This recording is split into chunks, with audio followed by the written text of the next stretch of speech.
This episode of Nuff Said is brought to you by Tweaked Audio. To get awesome headphones, go to tweakedaudio.com and use the coupon code SOUTHGATE to get 30% off, free shipping, and a lifetime warranty. Or you can get there through the link on our website, southgatemediagroup.com. Recording started. Luca Perich is such a cutie pie. I know. I have to say that. Every time I hear those words, it's like, oh, it melts my heart. Hey, cats and kittens! Welcome once again to Superconnectivity. I'm your host, Charlie the Professor Esser. And with me, as always, is the blue-eyed bomber from the Burg of Pits. Phil, me, and Perich. Hey, Philip. Welcome once again. Oh. Anyway, good thing I started drinking apple juice early, because this is an early episode of Superconnectivity. Well, like because there are storms in Florida, and even the armadillos are having trouble protecting the great Lilith Hellfire. Her army will support her. Don't fret. But yes, so we had to flip our schedule, which means I get to talk about everything first. Yay! No longer am I tossed to the dregs of whatever we didn't get to in the other shows. So, you didn't have a set agenda. I have many agendas. So let's talk Helstrom. Yes. Because Helstrom is interesting. And this is going to tie a little bit into New Mutants, which I know you want to save for, although, honestly, if Tyler wants to come on my show, you can send him the link and say, hey, if we want to talk New Mutants, come on in. Because, Helstrom is coming. Yes. It actually has I want to say, is it an August release date for Helstrom? Or is it, Let me check my notes. Yeah, because there was actually a small teaser trailer. Where do I got Helstrom? I don't have it right here, but yeah, I believe it is August. Yeah, Helstrom is coming. Helstrom is also, interestingly enough, coming to Hulu. Yes. But is officially MCU, which means it is the first official MCU story that is popping up outside of either the films, previous stuff, or the Disney Plus stuff. Yes. Sorry, it's October 16th. Oh, it is October. Okay, yeah. So they did that for Halloween. I'm not going to fault them for cashing in on Halloween, but it is coming soon. New Mutants actually it's currently set for August 28th. Still on track, they say. The new release date, yeah, August, yeah. Yeah, I mean, and for what it's worth, it's possible, Here's what I'll say. New Jersey is doing really good right now. Mm-hmm. We're the only state in the country that has driving our numbers down because Jersey's strong. And we actually aren't idiots in New Jersey, and we know to even the conservatives I'll just wear the mask. It's okay. It's what's it going to hurt me to wear the freaking mask? That's New Jersey. We're I could wear a mask. They're trampling on your freedom, America. Yeah. In New Jersey, the mob already tramples on our freedom. We're okay. Oh. We know what freedom trampling looks like. And it's asking you to wear a mask when we succumbed to the tyranny of pants years ago, and so a mask, it's so much. Anyway, but yeah, so who knows? Who knows? Charlie Esser's New Jersey could rip in theaters. What's happening? Am I losing you? What's happening? You're freezing up. You're freezing up. Snakes eating their own tails. Yeah, I'm freezing up. Okay, yeah.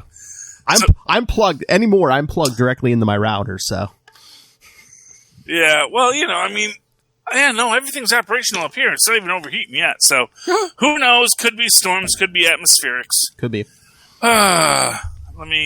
Let me close out the Facebook real quick. Windows open. Oh, see, I closed it on my window. Well, except I closed out all the other windows. I didn't do a full reboot on the computer. That could be it too. Computers are hard, but it's not even we're not even using the TV right now. It's on broadcast. I got broadcast back. Yay! I mean, it's really 1970s aerial time, which means like the old one I had an amplified aerial. Yeah. So, I didn't have to move it. This one's like, okay, so every time I change the channel, I have to reposition the aerial where it's going to go to get the proper signal. And of course, when you're moving the aerial, your body affects it is such an interesting skill that I think most people have lost over the years, how to properly attune an aerial, because your body does affect your so you'll hold it and you'll adjust it and you'll have a perfect signal. Then as soon as you let go, yep, the signal's gone. So I'm glad I was raised in that pre-industrial society where I could know how to use the television rabbit ears to better effect. But anyway, yeah, so Helstrom is coming in October. Yes. Which right now is the only one with a real solid release date, with the exception of New Mutants on August 28th. Which would be neat. I mean, honestly, I'm really excited about New Mutants. I can't wait to talk about it with Tyler. Yes. At 9 o'clock on Capes and Lunatics. Because that looks interesting. But Helstrom is interesting because what they've released sounds very teasery. And by teasery, I mean clearly stuff that's meant as a misdirection. Mm-hmm. So, as an example, in the teaser, or in the description that they've given us, the children of the Helstrom twins,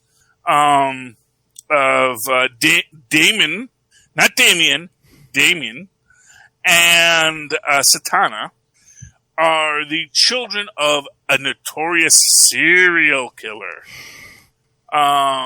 Which, sure, why not?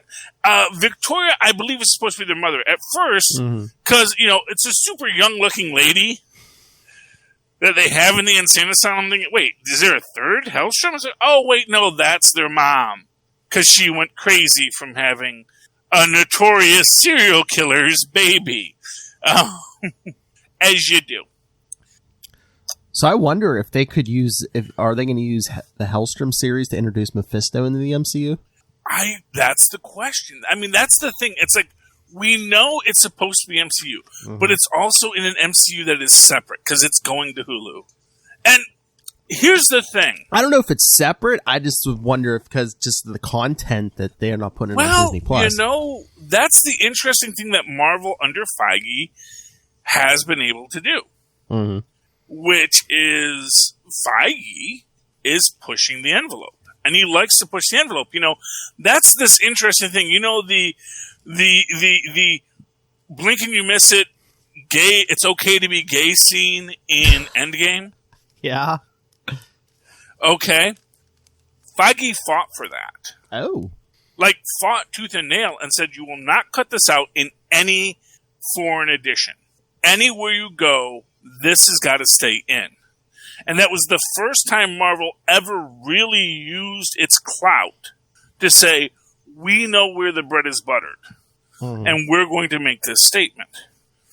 And so, honestly, the idea of introducing the devil is maybe in its own way a less controversial thing than introducing, that gay people exist.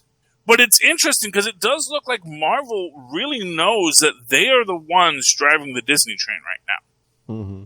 And really feels like, we have stories to tell. Those stories are complex and deep, and they're going to make you a buttload of money. Mm-hmm. And so, yeah, I think Helstrom's on Hulu, which also means it's going to be on Netflix everywhere but the U.S., which is weird because that's the weirdest thing is that I recently found out Hulu is a uniquely American thing. You can't get Hulu if you're not in the U.S., It's like you can get Disney Plus, but you can't get Hulu but it makes sense because Hulu is made up of the U.S. broadcasters, so their entrance into other markets is limited. At this point in time, I don't know why all this stuff isn't international, because that's what was it last night? I know Ray was talking about he was behind on Agents of S.H.I.E.L.D. because I don't know if they get it later down there in Australia. And I said, check the ABC app because I think, the ABC websites, I think they put them up next day, and I guess they don't let them access the website from down there. No, because if he goes to the ABC website, it takes him to the ABC website, which is the Australian Broadcasting Company. Oh no, he said it. He went to the regular ABC site, and it said, "No, I know." It just said, you're not, something about don't have permission for this region or whatever. You don't have permission for the region because in truth, they actually had to pay for those rights. Yeah. Despite what NordVPN tells you, mm-hmm. You're breaking the law. Okay, I'll tell you, they're not a sponsor. They come and sponsor us. I will say, go ahead, use your NordVPN, do whatever you need to. But right now, since they're not sponsoring us, I'll tell you the truth. You are breaking the law when you use a NordVPN to access content outside your region. That's a little far. Yes. Well, no, she just don't care. I know. It's like, trust me, she's got her Jolly Roger flying. She knows who she is, and she's okay with it. But long story short on the whole thing, it's that So Helstrom's coming to Hulu. It'll probably be released elsewhere, or wink and a nod, bootlegged out. Which is the other thing, which is like ABC doesn't care if you use your NordVPN to circumvent the law, because ABC is like, well, you paid for the Hulu subscription, So, and again, not Spawn. They're not paying us a dime yet, but Nord, get on this. I mean, I'm sure eventually it'll probably hit Blu-ray and stuff, and I wonder if you'll be able to buy it digitally somewhere. Yeah, well, everything's available eventually digitally, theoretically. And theoretically, there's probably a way that you can buy it piecemeal.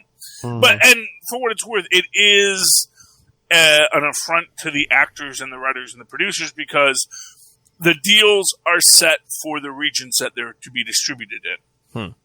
So to get a universal distribution, you would have to pay all of the actors more. You would have to pay all the writers more, all the directors more, etc. So... yeah, there's a lot of back and forth going on with all that.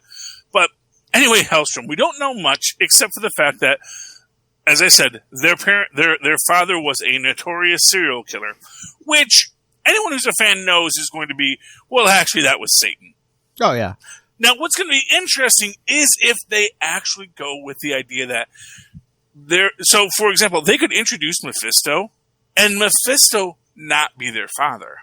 Or what about this? What if the serial killer was just a guy, but Mephisto was, or the devil was inhabiting him? I mean, when you see the mother in the trailer, she's in the asylum. What if after the serial killer? What if after the serial killer dies? What if Mephisto's in the mother now? Because in the original legend, it's actually it's almost a Rosemary's Baby kind of situation. Because I think it was very much inspired by Rosemary's Baby, but I think the mother was supposed to be in on it. Yeah. If I recall correctly from the Helstrom mythos, the mother was in on it. The mother was a part of creating these Helstrom babies to be Satan's avatars on Earth. But again, like I said, it's a very interesting thing that at least in the current modern Marvel mythos, they are not the children of Mephisto. They are not the children of Satanish. They're not the children of the Dread Dormammu, although they may change that in the MCU too. They are the children of Satan, and Satan is missing. In the modern... Satan smells nice, according to Tristan. He's on his own little thing. He doesn't know what I'm talking about. But Satan is missing from his throne in Heck. And as a result, someone can sit on the throne, become the ruler of all the hells, yada, yada, yada, yada. That's what Johnny Blaze is apparently currently doing, Because apparently anybody can do it. Which is... Well, I mean, Doctor Strange and the others kind of installed Johnny Blaze in there, so, some demon didn't jump in there after Mephisto. And again, Mephisto's playing everybody. I mean, read that latest Avengers. Mephisto's playing everybody. Oh yeah, I read Amazing Spider-Man. So yeah, this week we know. Although again, it would be interesting if that's not Mephisto. Oh yeah, I don't think it is. And I think it's supposed to be. you don't? I think it's supposed to be somebody Spider-Man knows, because I mean, it's so. I mean, again, they drop clues about Kindred. It's. I mean, we could talk about this on Capes, but it's like supposedly it's somebody who has a thing with Peter Parker, and they mentioned something about Norman Osborn too. So. Well, the idea of someone who can release Sin Eater from hell. Oh yeah. There's a very short list of people who have that ability. I mean, Mephisto may have empowered this person, but well, no, I mean that's the thing. It's like because I get the feeling Sin Eater is supposed to be the person that we're reading the narration from. Oh yeah, in the previous issues, yeah. So I think it's Sin Eater who's back. Who is letting him out is the question. Yeah. Now it's of course our mind goes to Mephisto, but the idea but of course what we forget about it is that the underworld in the Marvel Universe is actually a lot of competing nations. Mm-hmm. So, that could just as easily be Hela. That could be Pluto. Or that could be Persephone. You really want to go some whoa, never saw that. They have Persephone come out. It's like, no, I am the queen of the underworld. Bow. Or who's running around in Ghost Rider right now? Lilith. Lilith, Queen of the Demons. Yep. That's right. Man, that is trivia that will buy you a lot of drinks. Who is Adam's first wife? Yeah. Anyway, but yeah, so I mean, obviously, whoever the demon is, that whoever the serial killer is, that was the notorious serial killer, is probably going to be someone else. So it's like they think that this notorious serial killer was their father. Yeah. How they present the story was their mother an acolyte, like a Harley Quinn? Was their mother a victim of him? We don't know. Yeah, I wonder now, that's the thing. We're given lots of mysteries in this, and that's kind of interesting. And it's going to be interesting how much they integrate this into the MCU. Yeah, I wonder if that's how they're going to play it in the beginning. They're going to think that their father was some kind of serial killer, cult leader, but then by the end they're going to be, oh no, you're the children of the devil. Well, just to call a shelter half an entrenching tool, we kind of got an implication of this on the most recent Stargirl. Did you see the most recent Stargirl, Philip? Yes, I did. And we see the mom reaches out to someone about their daughter, and we see at the end that they respond. Yes. Which means something. Well, I believe someone said about, what's her, about your daughter, Courtney. So I'm thinking, Courtney thinks Starman's her father. Watch, it's going to be like her uncle or something. It's going to be something. It's going to be something. Well, I mean, it can raise any kind of concepts here. I mean, is the mom really even Courtney's mom? Oh, there's one for you. Starman is her father, but her actual mother is still alive. Oh. And is somebody else, someone named Sam, because I noticed that she called them Sam. And that's one of those names that's gender ambiguous. Oh.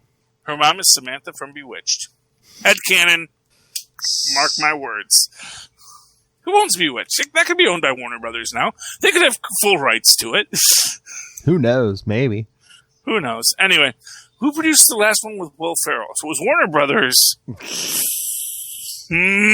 Something could be happening. It was a good episode, really. Stargirl this week, although man, I hated Shiv the whole time. Daddy, let me out, I'll kill her. I want to kill her. Let me kill her. It's like Veruca Salt is a supervillain. I want to kill her now. And it's like, I'm like, you should have, let them help you get Alex. The father's probably going to kill you either way. Come on. Yeah, and can I just raise a weird question here? Why didn't our man just turn the obvious cranks on the door instead of ripping the door? I want to impress him before I beat him up. Not a deep thinker. Clearly, because it's not even like it's a combination lock. It's literally just two wheels you turn. But I get the feeling that the door is probably CGI. Yeah, oh yeah, probably. So he just knew there was going to be a door there, and then like they designed the door with the wheels, and like probably like after they premiered this, like, oh shoot, that doesn't work anymore, does it? But this is going to lead to something in the next episode because the door was loosened. Solomon Grundy's going to get out, and Solomon Grundy is clearly not under anyone's control because if he was, he wouldn't be locked away. Exactly. Yeah. So, we got to see. Yeah, I was going to say, do you actually think Brainwave Jr. is dead? Not in the slightest. No. What was weirdest about that? We don't see Brainwave at the end of that. Oh. Yeah. I was thinking, did like the whole tunnel collapse and they're both under the rubble? Because that brings up another point. But at first I was thinking, either the son or the father kind of protected him with like some kind of telekinetic bubble or something. Yeah, well, he could have protected himself from the bubble. I mean, Or two, Brainwave Senior's powerful. That whole thing could have been an illusion. That he put in their heads. Yeah, I mean, there's a lot of questions. We don't have answers. What we know is we don't have answers, and it was really great. Yes. especially seeing Brainwave have to deal with stuff, realizing that his dad killed his mom, which with the minute he says when he remembers, like when he says, mom's dead, you just said she was so cold. And immediately that's supposed to make you think that it was Icicle. Which also raises this question, are they manipulating Brainwave's memories? Which would be another interesting turn in it if, when he says, no, I am who I was. I am who I am supposed to be. I am who I always was. Because, he was kind of in that machine. He was sitting in that machine, too, and they showed up. Yeah, exactly. And did they maybe rewrite his memories to be more compliant? Maybe. With what they wanted. Because clearly this is all about building compliance. And we know that Dr. Ito, the Dragon King, who is all dragonified, we got to see him without the mask. Real looker, that one. It was weird because it's like, which is like also kind of weird because it's like, what did you think he looked like under the mask? I mean, and granted, like, okay, we weren't expecting him to be full on, Slither, the Dragon Man, but still, you're like, it's a shock, but then again, they do recover from it. Okay, he's a dragon guy. I guess it was obvious since he said his name was Dragon King. Yeah. Although I like when she calls him Snapdragon at the start. I also thought it was interesting that when the heroes first come in, he just looks at them and tells them to go. Oh yeah. Rather than I will destroy you. He's like, just go. And then the ninjas attack and yada yada yada. But it is interesting. I am still waiting for my Captain Midnight Solomon Grundy meetup. Oh, Dr. Midnight. Yeah. Yeah, sorry, Dr. Midnight. Not Captain Midnight, Dr. Midnight. Captain Midnight is owned by another group. Hey, can I say, like I told Lilith, I love Beth, but when she wears that mask, she looks like she's 12. Honestly, Beth always looks like she's 12. She looks even younger with that mask on. Yeah. Well, because it's a very throwback costume. Yes. So it looks like something you would see a kid in the 1950s who was 12 wearing. So it's not a costume that's going to be BA'd. It's not a costume that's ever going to be sexualized. No. Which is good. Yeah. Honestly, it would be really nice to have some characters not be sexualized when they're teenagers. Oh, yeah. Or when they're adults even. It would be nice if characters just wore, like, clothes. I'm not saying they gotta be prudes, but, a pair of slacks and a jumpsuit, Yeah, like I said, I don't know if it's even just, like, a matter of, like, if you let her hair stick out of that mask or something, But yeah, she looks very young in that mask. Yeah, and that's the thing. Well, you know what it is she has a hairstyle, which is a very natural hairstyle. Oh, yeah. But that, implies essentially and this is sort of maybe even if you want to dig into it, it is this idea of a character who is meant not to be sexy. Meaning that she does not create her persona to be sexually attractive to people.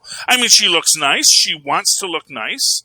She looks nice as she is, but she is not She's not straightening her hair. She's not doing braids or cornrows or anything just to make herself look more in line with what a sexual identity is. I mean, she is being herself, and that's I think is a very nice and even in some way very empowering way to be. I mean, except for Courtney, who just has the small mask. The rest of them, they have most of their heads covered, except for like the bottom of their, their face. Yeah. Well, of course, because you got to breathe. Because everyone knows you put a mask over your face, you will be dead in like 30 minutes. Yeah, but no, I'm just saying it makes sense. Protect their identities, Yeah, but no. I'm making a joke about masks because this was recorded during the COVID epidemic. And for those of you who are watching this in some kind of archive, centuries from now, when humanity has been replaced by cockroaches. But yeah, so it was interesting. I mean, it was a really good show. It was a really powerful Brainwave Junior story. Yes. Just as this guy who's trying to deal with this and everyone being crazy, and I think mostly the Pete and I'm forgetting the wife's name. Is it Amanda? Who? I want to say the mom's name is Amanda. Which one? The mom. Courtney's mom. Oh, no. Oh, no, it's not Amanda. I don't know where I got that from. But yeah, I like their dynamic. I like the fact, and of course Pete was like, I never wanted her to do this. The stick found her. You mean Pat? And then when Pat. Oh, Pat, is it Pat, not Pete? Yeah, Pat, not Pete. Dugan, yeah, that's right. Okay. Shows how close I watch this show. But I do like in there also when the wand comes in to say, "Let's go get bad guys," and it's like, I can't, and it's well, and the stick just decides to go attack bad guys on its own. I know. Yeah, the mom is Barbara. Barbara. I don't know where I don't know. Anyway, moving right along. Don't you judge me. Anyways, so what else happens? So I like how that ends. I like the story that it's telling. I really feel we got something strong and solid from a character point of view. And I really think that it's interesting because, like I said, this is not a show. Like I said, if I could see this show falling out of my rotation very easily because it's about people that aren't. I'm not a big teen drama kind of person. Yeah. I was a teen. I was dramatic. I'm not anymore. Although Lilith was I'm now a curmudgeon. Lilith was saying yesterday, I guess they are getting some of the older viewers. It's not just purely teenagers they're getting. So. Well, you know what? For what it's worth, it's and this is, of course, one of these things where it has at its core a very wholesome, mystic ideal that is going to be attractive to older people. And here's actually one of my biggest theories. I think a lot more of the old heroes are alive than we think. Mm-hmm. I think they've been in hiding as much as the villains have been in hiding. And I think that might be what the big secret with Courtney is, not that her dad died and her mom raised her and didn't know they were superheroes, but that the superheroes realized what danger they were in, and more to the point, what danger their families were in. Oh yeah, they never accounted for every member of the Justice Society in that battle in the first episode. And you know what? For what it's worth, is an interesting aspect of this. You'll recall that it says that Mary was Starman's sister, who was married to Brainwave. Yes.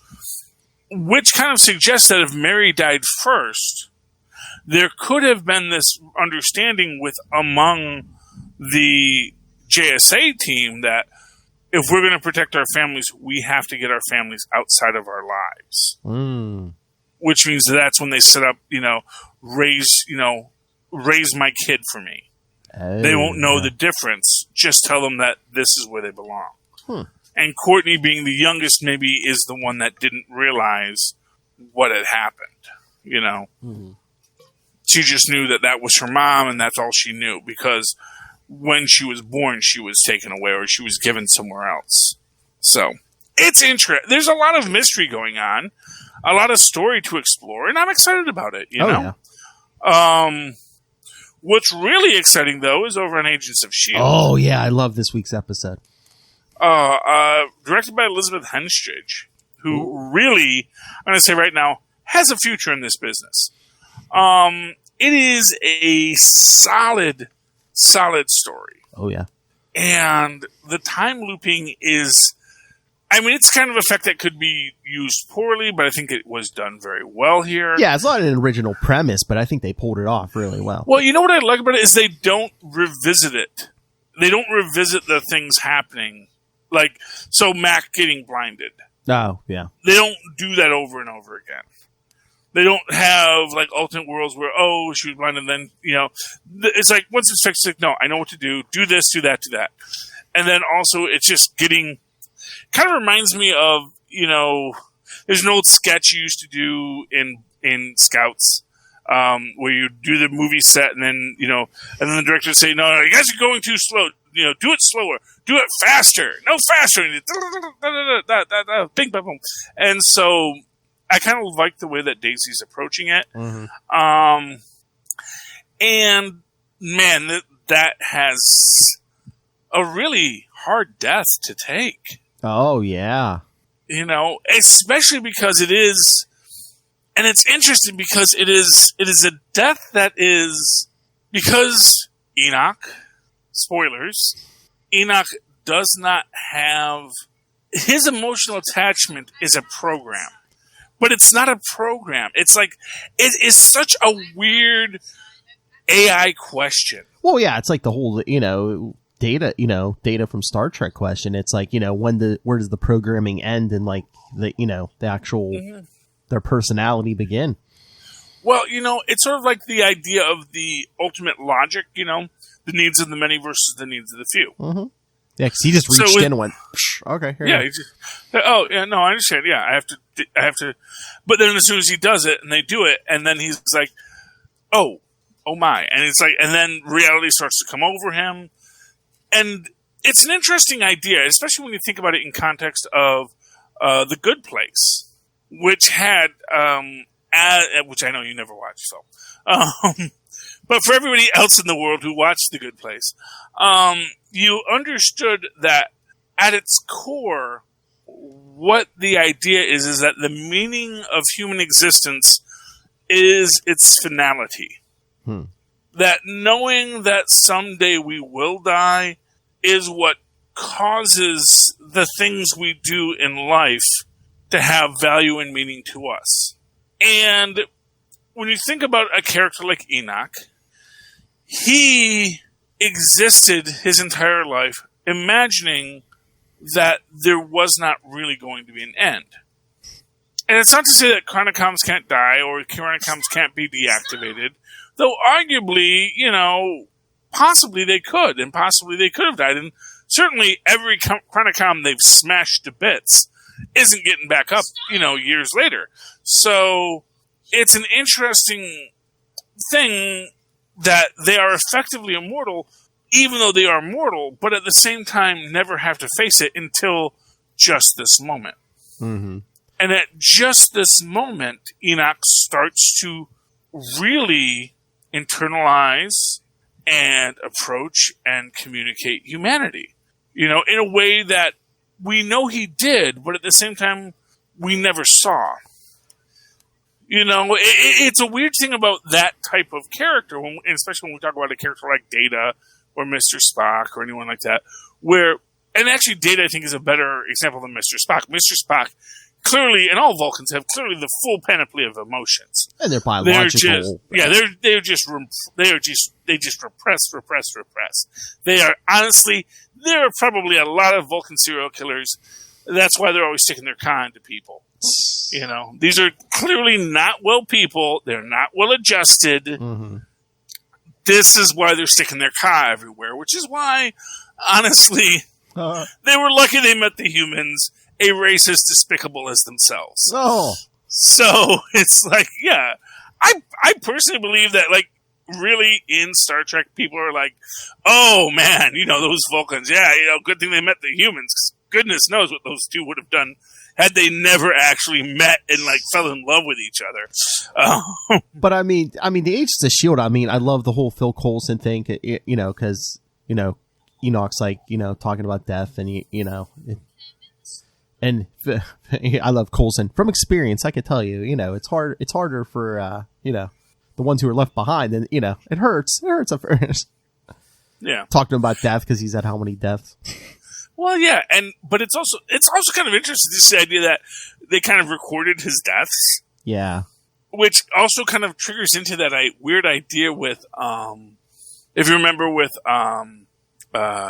Spider-Man, when Doc Ock became the spirit Spider-Man, and like in that moment of death, his life flashes back before him, but also just so that moment of death is recorded for him, so that it's part of his memories. And I just find it all a very interesting way. But the thing is that these kinds of characters, we imprint emotions on them because we need emotions for our communication. But that they do not express emotion doesn't mean they don't have them. And what they have is they have a bonding to things. And Enoch, talking about... And man, I almost felt a little bad because they make the point that, he says, Fitz was my best friend. Says, and you were a good friend to him. It's just like, roll it back. You don't get to be his best friend, Enoch. Even in death, we're not going to lie to you. Okay? And of course, obviously, as an interesting side point in this, is he actually dead? Yes, I did see that online. Yes, because Simmons flips out when they take that that implant out. So is that one of the things she's not supposed to remember, that Fitz is dead? Oh, no, not Fitz. No, Enoch. Oh, Enoch. Oh, well, that was going to be my other point. I was like, wait a minute. I know we were on a ticking clock, but can't we, we've seen Chromicons, we've seen Coulson, jump to different, Well, the idea is, so for example, he may have died. Maybe they could save his programming. But this is the other interesting thing. He's a time travel duplicate now. Yes. Which means by Futurama law, he must die. Or that thing he gave them to stabilize the time thing. Couldn't part of his program be in there? I mean, theoretically, you could even think about that. It's like, now he's in the ship, and maybe that's how they're going to bring him back. Yeah, it's like, no, I'm actually here still. I am here. I sort of like, although I don't want it to be sort of like what they did with the one character at the end of Solo. Oh yeah. Oh, it's all of her charts. Her charts are in there. She's gone, but the thing that we actually used from this slave robot is still there. So we're good, and we can say that she's still a part of us. But again, if his programming survived in the ship or something, couldn't they just build him an LMD body or something? Well, I mean, something could happen. But actually, what I was actually thinking is there's still another Enoch out there. True. There are literally, every time they go to in the past, there's an Enoch there. And sort of one of these kind of things where if they gave him like a nice linear chip, it says, oh, so this is all of my future memories? And he goes, oh, fascinating. Okay, well, I guess we're best friends now. No. So, which would be weird and crazy, and I don't know if they're going to do that. I don't know if that serves any real purpose, but we'll have to see what happens next. And for what it's worth, Enoch can put on different skins, and someone could put on Enoch's skin, so... Yeah. Who knows who that actor is going to be next? Anyway, but, yeah. Oh, speaking of Star Trek, have you heard about Star Trek Prodigy, Phil? Yes, I did. Yes, and again, one of these things where we get almost nothing on it. Yeah, because I guess it's not coming out until 2021, but... No, it's for a while, but this is going to be a Nickelodeon series. Yes. And this is the Viacom group sort of branching out, where they're actually saying, okay, Disney's been doing a buttload of stuff with Star Wars. They have had huge luck with their CGI Star Wars stories. Let's do a CGI Star Trek story. But what's interesting about this is this idea that it is a derelict ship that has been commandeered by essentially runaways. Yes. A group of lawless teens have stolen... Looking for adventure, I think it said. Yeah. Looking for adventure. Well, what lawless teen isn't looking for adventure, Philip? That's 99% of young adult literature. I actually always had this idea that I wanted to tell write a young adult book about it was just called The Future Adventures of Perfectly Normal Girl. No. Where a perfectly normal girl just gets sucked into adventures, but really had no interest in any of the adventures. Like, I have school in the morning. I have things to do.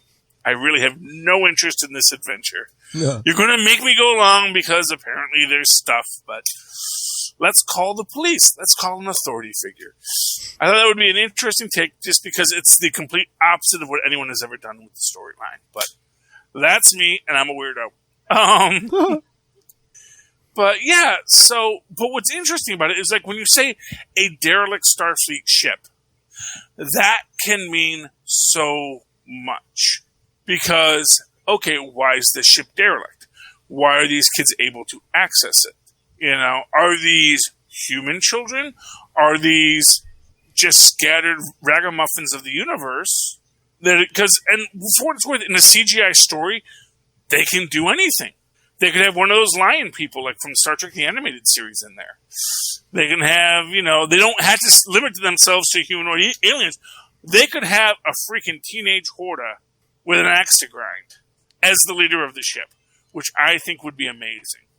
There is precedent. There is a Horta who is a starship captain in the novels. So I don't know which novel it's in, but there is a novel that has a Horta as the captain, and they've got like a little thought to voice command box. So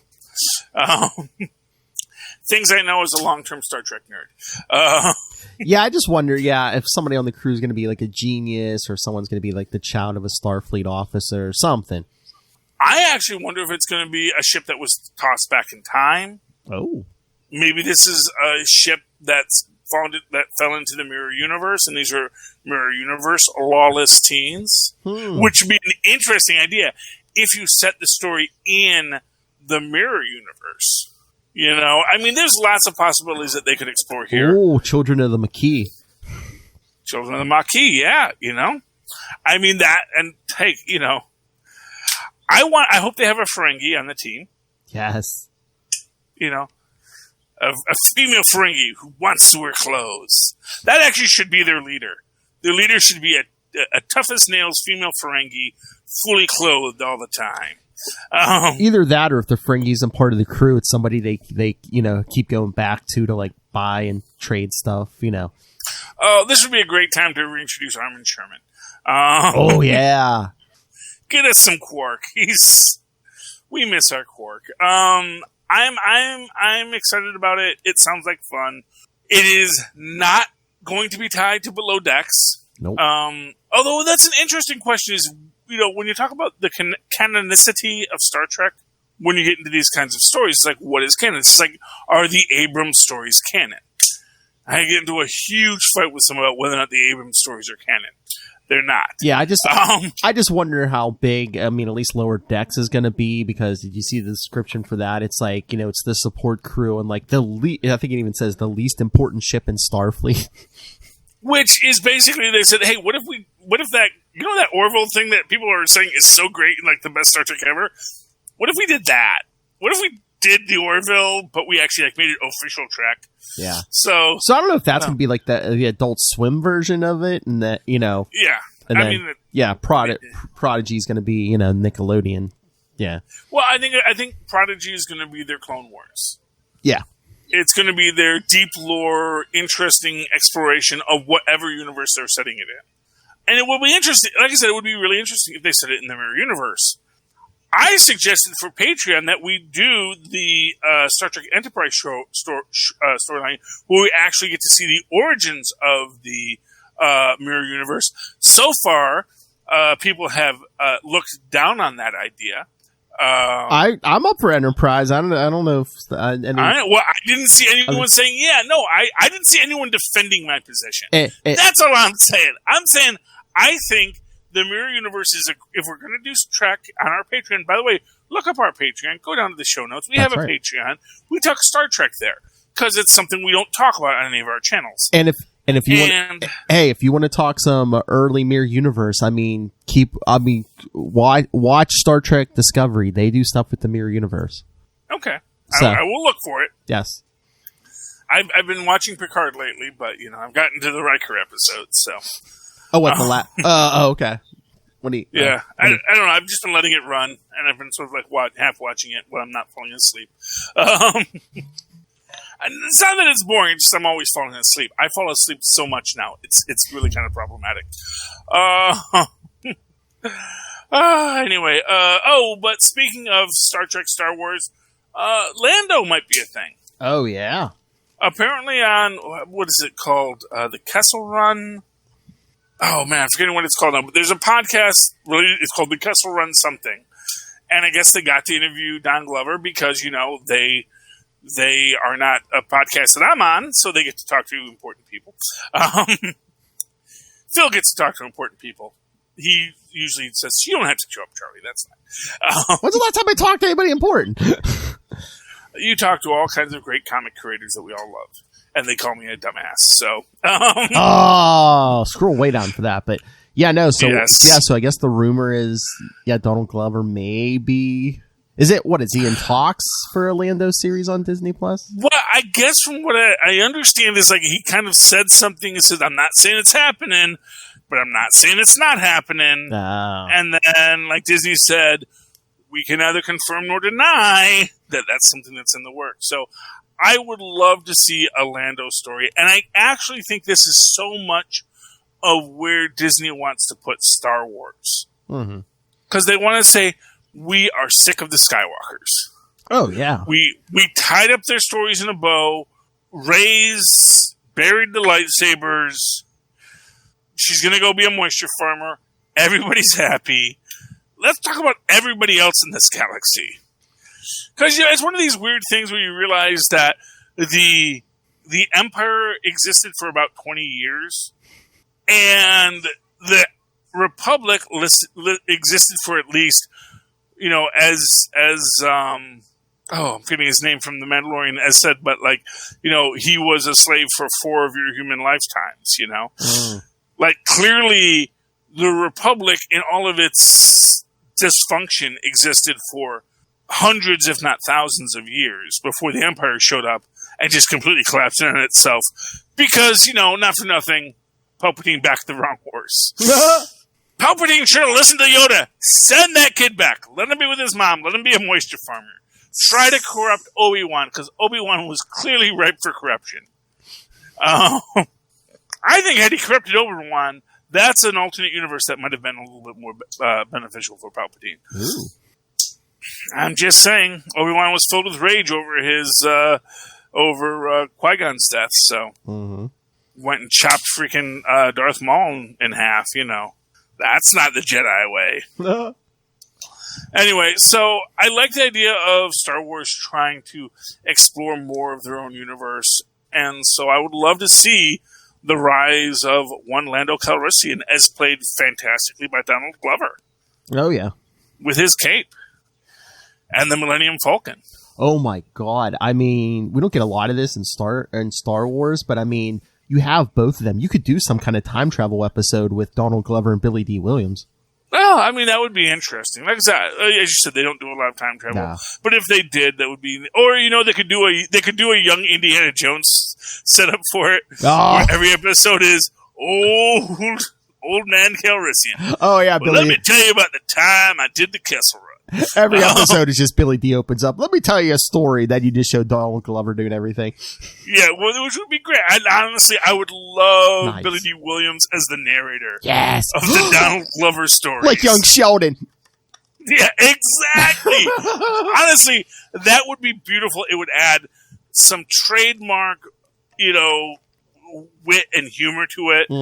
As well, especially making it just an old man's recollections of his grand adventurous past. Yes. I think there's a lot to be said in that story. So yeah, I am down for the Billy D. Williams narrating the further adventures of Lando Calrissian, space pirate.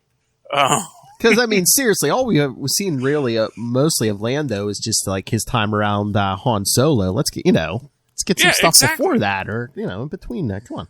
Yeah, well, there's a lot of story to tell. That's the point, and I would very much love to see that happen. Anyway, That's a lot of stuff. Do you want to talk comic books? Do we want to save some stuff for that other show we do? I mean, Capes and Lunatics? Yeah, that's fine. Those guys, have the armadillos fought off the storm yet? Yes, I contacted Lil Hellfire. Looks like her power is back. So yes, Capes and Lunatics should be a go. Okay, so before we get out of here, let's just start off by saying, I know you guys like to listen to this thing, but I know sometimes we do not stimulate you enough, and your mind needs to wander. And when it needs to wander and needs to solve problems, what I would absolutely recommend you do is go to huntingkiller.com, help out Michelle Grave solve a cold case that has been stumping her, and she needs your freaking help. And huntakiller.com will send you, huntakiller.com, that's the website you go to. They're going to send you clues, ciphers, the whole rigmarole that you can then figure out to help Michelle Gray solve this case. It's kind of like having an escape room sent to your home every month. It's fun. Beyond that, just for other things for people who are helping us out here, Tweaked Audio, TWEAKED? Audio.com? AKED. EAK. Tweaked, TWEAKED, audio, AUDIO.com. Tweaked Audio, these are the guys that provide those amazing headsets, amazing headphones that really give you that crisp, clean audio that you want to listen to while you're listening to podcasts. So go to them, buy some of that stuff. If none of this interests you, you know what you can always do is just go down to our show notes, find that Amazon link. You're going to click on that. That's going to take you to Amazon where you can buy whatever the heck you want. I don't care what you buy. Just buy it. Costs you nothing. Helps us out the show. And while you're there, check out Pod Life, the book about podcasting that the folks here at Southgate Media Group put together to try and explain ourselves to the world for what it's worth. In the meantime, if anyone has no interest in supporting our sponsors and would just like to talk to us about comic books and mass media, Philip, how can they do that? The easiest way is to email us, capesandlunatics@gmail.com, or the voicemail 614-382-2737. That's 614-38-CAPES. And go to Linktree, linktr.ee/capesandlunatics for links to all of our stuff, social media, the YouTube, all of it. So, the Patreon. Very good. And, of course, if you'd like to write to me that old-fashioned email way, the way our moms and paws once did back in the 80s and the 90s, and even the 2000s, do so at superconnectivityblog@gmail.com. That's superconnectivityblog, all one word, at gmail.com. Of course, follow me on Twitter as I live tweet Agents of S.H.I.E.L.D., which I did do this weekend. Through the tears, through the heartbreak, I am tweeting, this is the last season, and it says all the feels. At Charlie Esser. That's CHARLIESSER. Look for the two E's in the middle. For quality. Bing! Thank you, Maz. All right, ladies and gentlemen, you have enjoyed a little less than an hour listening to me and Phil talk about all the connections in the universe. So please come back next week and super connect with us again. Good night. Good night.